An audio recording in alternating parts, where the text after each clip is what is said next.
السلام علیکم ناظرین، آپ دیکھ رہے ہیں جسٹ پاکستان۔ میں ہوں محمد اسامہ غوری۔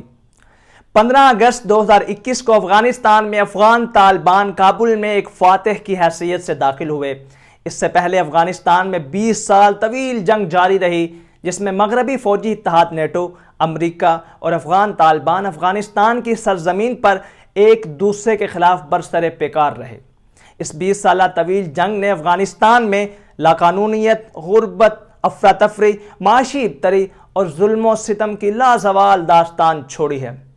20 سال بعد افغانستان سے امریکی فوجی اس عجلت سے بھاگے کہ وہ اپنا فوجی ساز و سامان بھی ساتھ لے جانے میں ناکام رہے، لہٰذا جہاں تک ممکن ہو سکا امریکی فوجیوں نے وہ سارا فوجی ساز و سامان تباہ و برباد اور ناکارہ کر دیا، لیکن جو بچ گیا وہ افغان طالبان کے ہاتھ لگ گیا۔ ایک رپورٹ کے مطابق افغانستان کے صرف ایک شہر مزار شریف میں جو فوجی ساز و سامان افغان طالبان کے ہاتھوں لگا وہ تقریباً 7.5 ارب ڈالر کی مالیت کا تھا۔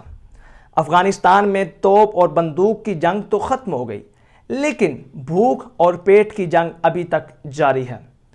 اس وقت افغانستان معاشی مشکلات کا شکار ہے۔ ایک رپورٹ کے مطابق افغانستان میں اس وقت 12% کے حساب سے مہنگائی جاری ہے، جبکہ فوڈ انفلیشن 17% تک پہنچ چکی ہے۔ افغانستان میں 47% لوگ خط غربت سے نیچے زندگی گزارنے پر مجبور ہیں۔ ورلڈ بینک کے مطابق تقریباً 84% کمپنیاں افغانستان کے اندر کاروباری معاملات میں لین دین میں مشکلات کا شکار ہیں، جبکہ 95% کمپنیاں ایسی ہیں جو عالمی سطح پر کاروباری معاملات میں لین دین میں مشکلات کا شکار نظر آ رہی ہیں۔ تقریباً 70% لوگ افغانستان میں بنیادی ضروریات زندگی کے ساتھ ساتھ بنیادی خوراک حاصل کرنے میں بھی ناکام نظر آ رہے ہیں۔ افغانستان میں 2020 کے مقابلے میں تقریباً 47% درآمدات کم ہوئیں، یعنی امپورٹ جو سامان بیرون ممالک سے منگایا جاتا ہے وہ پہلے سے 47% تک کم ہوا ہے۔ افغانستان کا بجٹ 2019 کے مقابلے میں 34% تک سکڑ گیا، جس میں افغان طالبان نے دفاعی اخراجات 50% تک کم کیے۔ Public order and safety budget میں 34% تک کمی کی گئی، لیکن تعلیم اور صحت کا بجٹ پہلے جتنا برقرار رکھا گیا۔ یہی وجہ ہے کہ عالمی سطح پر ابھی تک کسی بھی ملک نے افغانستان کو باضابطہ طور پر تسلیم نہیں کیا۔ دنیا ابھی تک افغانستان کو دیکھو اور انتظار کرو کہ پالیسی کے مطابق کام چلا رہی ہے، لیکن ایک رپورٹ یہ بھی ہے کہ افغانستان میں انسانی المیہ بھوک اور پیاس کی وجہ سے جنم لے رہا ہے، جو گزرتے ہوئے ہر لمحے کے ساتھ شدت اختیار کر رہا ہے۔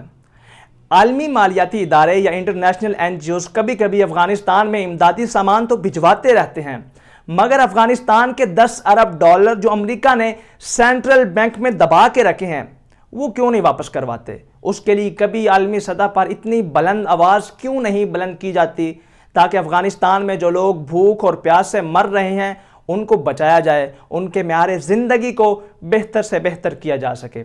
افغانستان میں طالبان کے کنٹرول کے بعد طالبان نے وعدہ کیا تھا کہ وہ خواتین کو تعلیم اور کام سے نہیں روکیں گے، اور یہ وعدہ بھی کیا تھا کہ وہ افغانستان کی سرزمین کسی بھی عالمی دہشت گرد تنظیم کو دوبارہ قدم جمانے کا موقع نہیں دے گی۔ لیکن پچھلے دنوں القاعدہ کے سربراہ ایمن الظواہری کے افغانستان میں ہلاکت نے اس معاہدے کی کلی بھی کھول دی ہے۔ امریکہ نے کھلے عام افغانستان کو خبردار کیا اور کہا کہ اگر افغانستان میں القاعدہ اور داعش جیسی تنظیموں کو دوبارہ قدم جمانے کا موقع دیا گیا تو پہلے سے زیادہ خطرناک نتائج کا سامنا کرنا پڑے گا، اور شاید دنیا افغانستان کی پہلی جنگ کو بھول جائے۔ طالبان کے افغانستان پر دوبارہ قبضے کے بعد سے تحریک طالبان پاکستان بھی متحرک ہوئی ہے۔ پاکستان بار بار افغانستان سے یہ مطالبہ کرتا رہا ہے کہ وہ اپنی سرزمین پاکستان کے خلاف استعمال نہ ہونے دے اور تحریک طالبان پاکستان کو کنٹرول کرے، لیکن پچھلی چند کارروائیوں کو دیکھتے ہوئے یہ کہا جا سکتا ہے کہ اس معاملے میں ابھی تک افغانستان مکمل طور پر ناکام نظر آ رہا ہے۔